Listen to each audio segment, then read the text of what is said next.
Hello everyone, I'm Dan Pinchbeck, I'm the creative director of the Chinese Room, and this is the Dear Esther developers commentary. Hi, I'm Rob Briscoe, I'm the artist on Dear Esther. And I'm Jessica Curry, and I was the composer on the game. So what you're looking at today is a remake of a mod. Dear Esther started off in 2007 as a Half-Life 2 mod that did really, really well in the modding community, which was fantastic, and as a result of that attracted the attention of Rob, who worked as the primary developer on a Source remake of the game that was released in 2012. And this year is another remake where it's been updated for a cross-platform release, and we wanted to add in this developer's commentary just to give you a bit more of an insight into some of the ideas behind the game as it came together.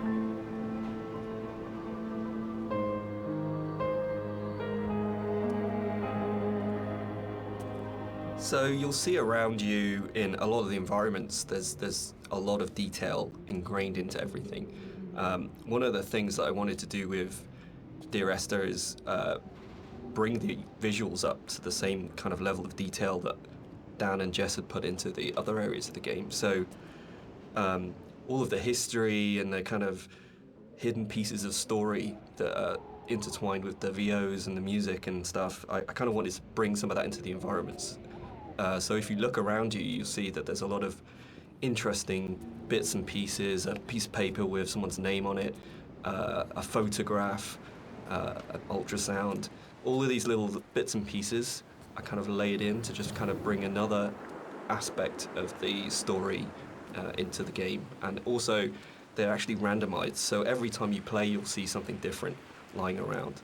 And this is just to build on this idea that everybody has a unique experience and a unique interpretation of the story.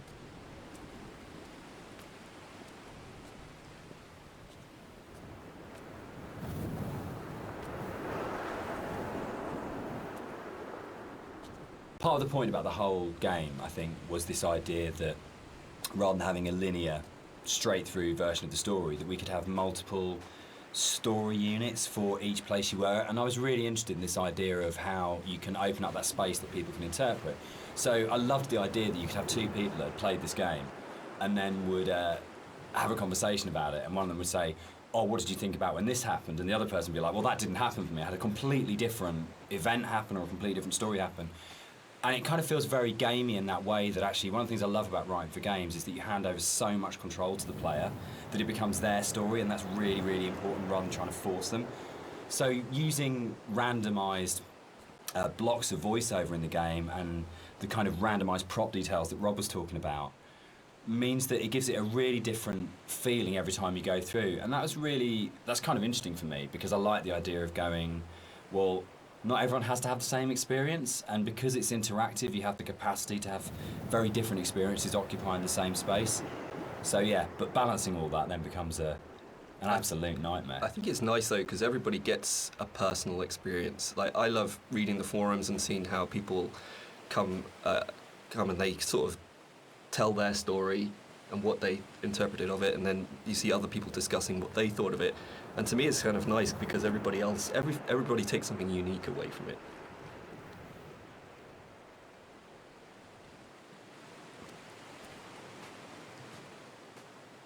When I wrote the music for the mod of Dear Esther, there was absolutely no budget whatsoever for live players, so all the music was sampled.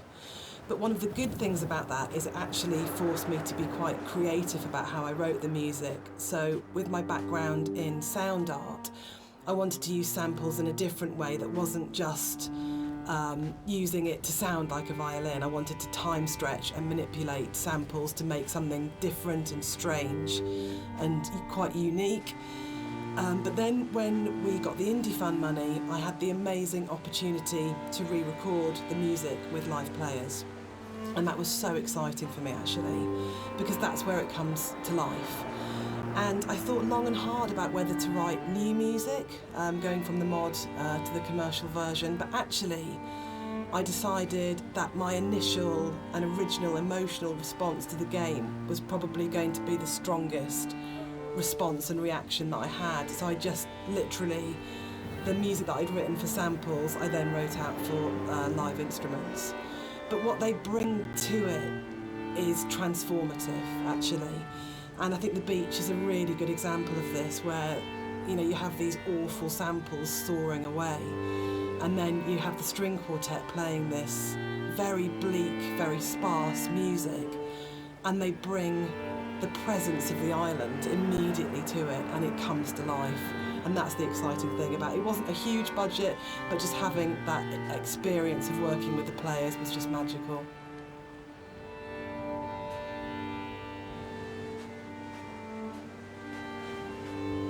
Everything about Esther for me is a dream.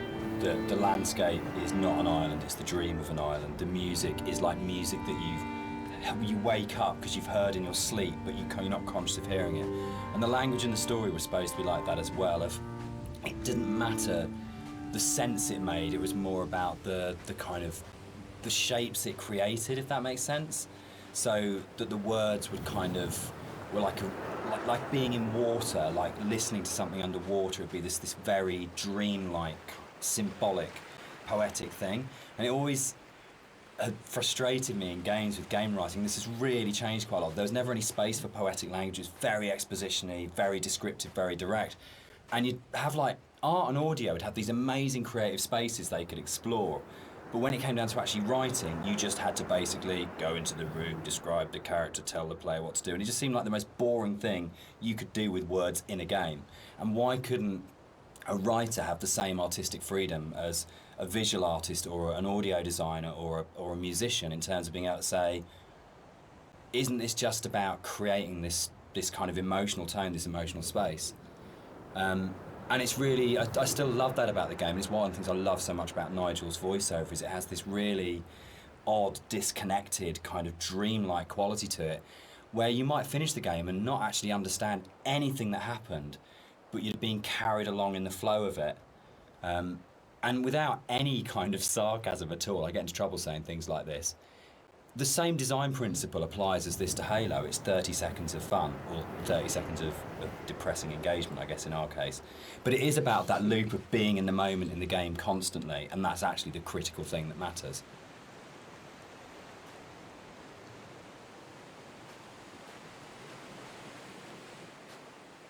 This symbol on the beach, which is the golden ratio, it's one of the only things that's really left explicitly from the mod. In the original mod, there was an awful lot of more kind of symbols and kind of a much more kind of mystical, sort of magical element to the island. There was a lot of very weird stuff in there. And a lot of them came out of the commercial version because they felt like they were a little bit explicit. And instead, there's a lot more hidden kind of codes and symbols in there. There's still some stuff which you can only actually see or experience if you are not playing the game, if you're looking at it from editor. We had in the original mods things like trees planted to mirror the shape of the M5, or there's a whole bunch of things that are there to represent star clusters and all kinds of things like that. And we'll probably talk a bit more about kind of like hidden details and the secrets in the game as we go through. But that was really interesting for us in terms of the design of it, of going, you've got your kind of your conscious, explicit play experience, but games are always constantly manipulating your mood and your feelings and the decisions you're making. And so really trying to create a space that had all of these kind of subliminals in it was a really interesting thing that we wanted to do, both with the original, and then I think it got lifted up into a much more sophisticated version when we went to the commercial, because Rob's able to bring that sort of level of artistry to the visuals that really got that kind of sense of hidden meaning in there. And that was really important, given how kind of complex and symbol heavy and poetic the story is, where a lot of it doesn't actually make any sense, but it's about kind of leaving you with these, I guess, like the half-life of ideas and thoughts that you can't quite shake, that stay with you. So we really were trying to get that blend of how music, story and visuals could all create that really sort of uncanny structure that you wouldn't necessarily be able to define properly, but you knew it kind of had a meaning that was staying with you.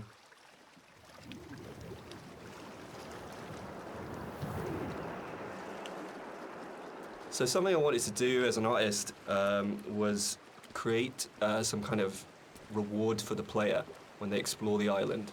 There are some areas of the game where it's a little bit more quieter, there's no music or there's no voiceovers. So I kind of wanted to create a bit of an incentive for people to explore. And you'll find around the island that these kind of like random scattered items that are usually slightly out of place from the environment themselves, but in another aspect they actually bring a little bit of story to the island itself, usually to the island or to the actual protagonists or the characters that surround it. So you'll find that around the island these little props and stuff. Just keep your eye out for it if you're exploring.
So people have asked why the Dear Esther's set on a Hebridean island. What's really interesting about this is it's one of those times when your kind of aspirations as an artist and the practical realities kind of dovetail. We knew that we had to have some way of limiting the player from disappearing off the play space, and when we made the original, it was a mod, and because it was a Half-Life 2 mod, you kind of had Eastern European city, spaceship, or blasted, desolate landscape, were your three options if you didn't want to start making any other assets. So it started off with these practical constraints. We don't want to set it on a spaceship, we don't want to set it in an Eastern European city, so it's got to be on this kind of like this desolate landscape. And we want to limit the player, so an island seems like a natural choice. And it's really interesting how you start from that. And we had this big lump of clay on a table that we were carving out paths and things to annoying the cleaners and things like that. And Jess and I were talking, and Jess started making sort of snippets of music to kind of go in there. And then all of a sudden we just went, oh, that's the story. Oh, that's what happened here. But it really started, I think, from the place. And when we started looking at photographs of Boré, we started going and reading some of the history behind it. Suddenly that was it. And it just was really, really naturally became, this is the place. This is what happened here, this is how it feels, and then everything else kind of coalesced around that. Yeah, I think as an artist it made my job a lot easier, because those islands are so kind of like, the environment is kind of hostile. You're out there in the Hebrides, you've got this kind of like inclement weather, you've got cold, rain, snow. It's a very kind of, it can be a very depressing place to be at times, but it's also at the same time very beautiful, and it's this kind of like stark, bare landscape, that has this beautiful surroundings. So it's, in terms of art, I think it really helped me to portray a lot of the themes in Dear Esther. And there was a natural fit with the music as well. It suggested a musical style, which was really key.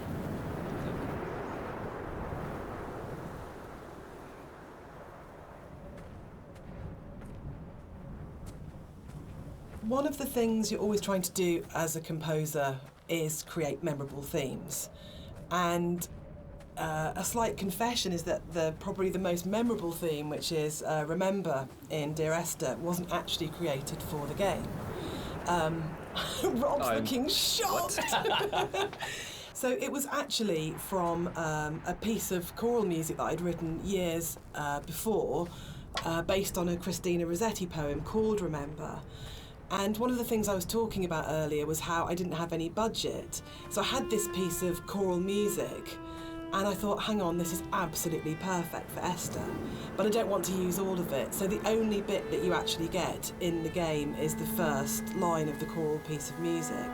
But that actually went on to form the main theme of the music that I wrote.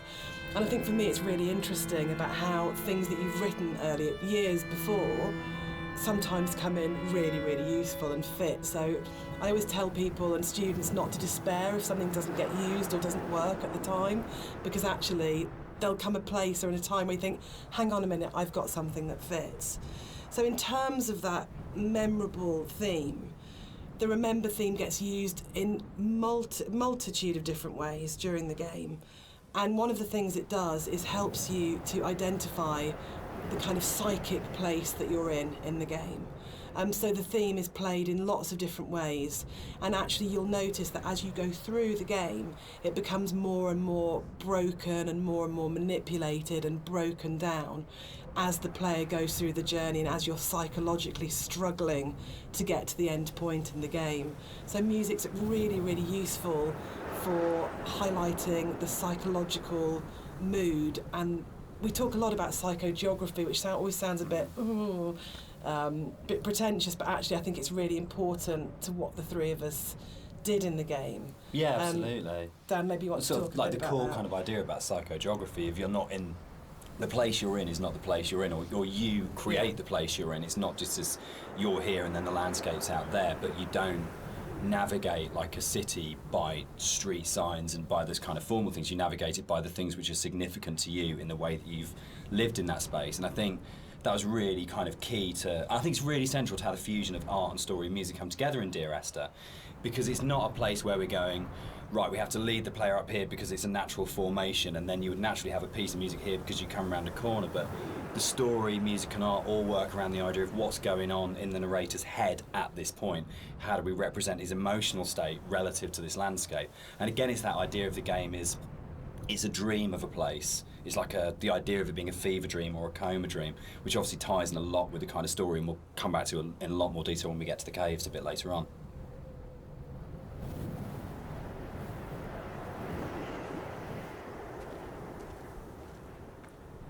White lines. Yeah. They actually did this. It was really cool. I found this historical document. They used to do this on Boré and the Hebrides. If their disease broke out, Really? they'd actually chip out and expose the chalk So if you're on a boat and you were coming to the island, you know not to land because it was infectious, which is the coolest, most amazing. It's one of those things where you go, it's almost impossible as a writer to come up with something as cool as that. It just has to be something that was actually done, and it's so sad as well. And I love this bit and the fact that we can do it because it feels really real because it references a real thing, and I don't know, there's something really special about that. But it was always one of those bits in the game that I thought, we've got to be able to represent this somehow. We have to be able to get these things in here. Yeah, I mean, that's really interesting. I actually didn't know that was actually based historically in real life, but that's really cool. Because I mean, my thing about the White Lines is that it was this completely surreal thing, but also it was kind of, it just added to the landscape. It was like, whoa, what the hell is that? And putting that into the game was kind of challenging, because to me it just seemed like, oh, it's going to be really hard to pull off in a way that's kind of realistic. But then when you look at the kind of art style of the game, it's not really a realistic thing. Like, everything is half imagined. So in that way, it kind of really fit into the landscape, and it kind of creates this amazing sort of landmark that you see in the environment. And I just found it really interesting to hear about that. Yeah. I think it's one of those things where it's not a realistic place. And I mean, no game is a realistic place anyway, but one of those things where understanding that you're making something which isn't real, and you have that kind of capacity to be sort of, to explore it artistically. And we'll come back and talk about sort of like it not being realistic, I think, in a little while. But that's really, really important, because then you can say it's about what these things kind of represent or how they make you feel as a player, not about going, is this accurate? And I get really inspired by sort of doing a lot of research into kind of history and things like that with all of our games, because you can just find those things that just kind of like speak to you. But it's amazing, you can find that in like an 18th century book and go, that really speaks to me now, that has meaning now, and that's fascinating, I think.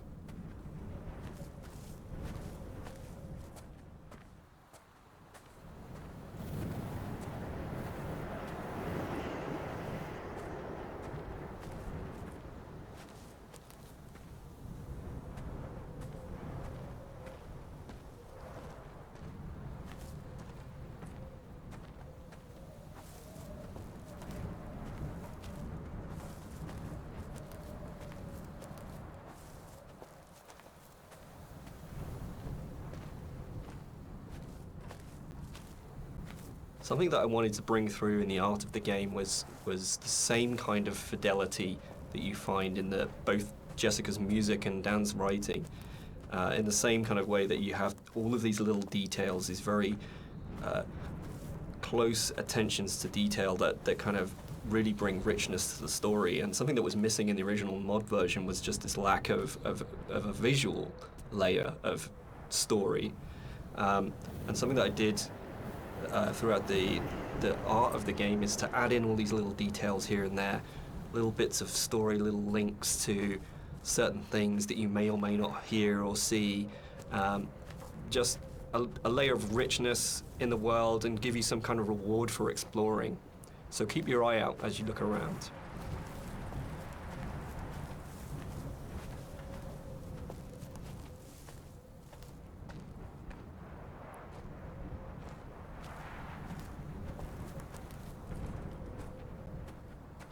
There's a scene in Donnie Darko where Drew Barrymore's playing his English teacher, and she talks about cellador as being the most beautiful word in the English language, and about it's the sound of the words together.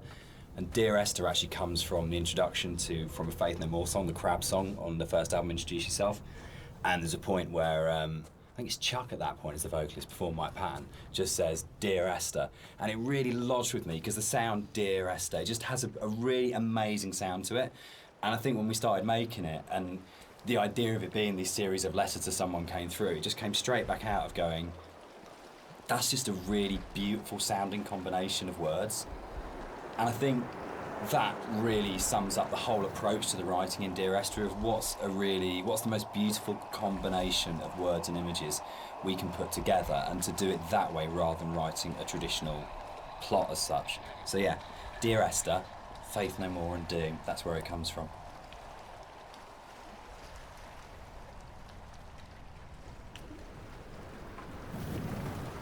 I think the central question to the entire experience, for most people that have played it or are talking about it, is this idea of, is the island real? Is what's going on a literal event of a man walking across a Scottish island, or is it a dream that he's had? Does the island even exist? And one of the things that we try to do with the writing is to constantly lull the player into a position where they got an understanding, they made a decision about what they thought was going on, and then to undercut it. So you never actually were able to settle on any one interpretation. And that was the challenge I set myself when I wrote the original mod, was can we put a story in a game that not only lends itself to multiple interpretations, but there is no stable interpretation. Every single interpretation you have will always have questions, and you'll never be able to fully trust what you think you understand about the game. So it's challenging, I think, for that result. And it becomes quite a challenging kind of game story because of that, because you don't ever get that situation to go, I understand it now, I can walk away from this thing and it's all closed off and it's tidy. It was a very deliberate attempt to say, no matter where you think you are with this story, you're always questioning whether or not that's right.